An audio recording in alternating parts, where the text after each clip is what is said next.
जो बनाता है वीरों का निर्माण, उससे हम करते हैं गुरु का सम्मान।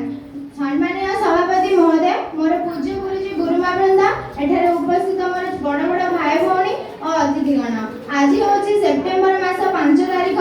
यही दिवसटी को शिक्षक और शिक्षयित्री मान सम्मानार्थे गुरु दिवस रूपे पालन कराए। आज आम देशर पूर्वतन राष्ट्रपति डॉक्टर सर्वपल्ली राधाकृष्णन का जन्म दिवस से होचंदी गुरु, जी आमको सदा सर्वदा न्याय और सत्य पथरे परिचालित होबाकू सदा सर्वदा प्रेरणा जोगाई थाए। से होचंदी धरा पृष्ठरे जी आमको राह देखाई थाए एवं से होचंदी एक साधारण मनुष्य रूपे एक असाधारण देवता।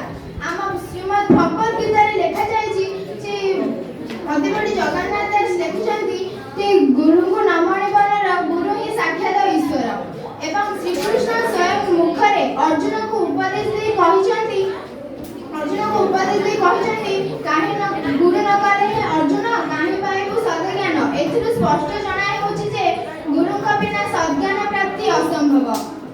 गुरु ब्रह्मा गुरु विष्णु गुरुदेव महेश्वर गुरु साक्षात परम ब्रह्म तस्मै श्री गुरवे नमः। गु शब्दर अर्थ होछि अंधार एवं रु शब्दर अर्थ होछि आलोक।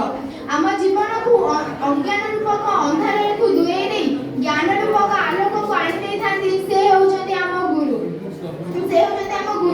जीवन जितना सस्ता है माँ बाप के प्यार से उतना ही महकता है गुरु के आशीर्वाद से। मु सपा से कहि रखुची से गुरु पूजन पाई पदुटे ना ताकू सुना रूपा लोड़ा ना ताकू प्रशंसा लोड़ा, ताकू तो बस आत्मीय शांति लोड़ा। सेते बेले ताकू से आत्मीय शांति मिले थाए जेते बेले विद्यार्थी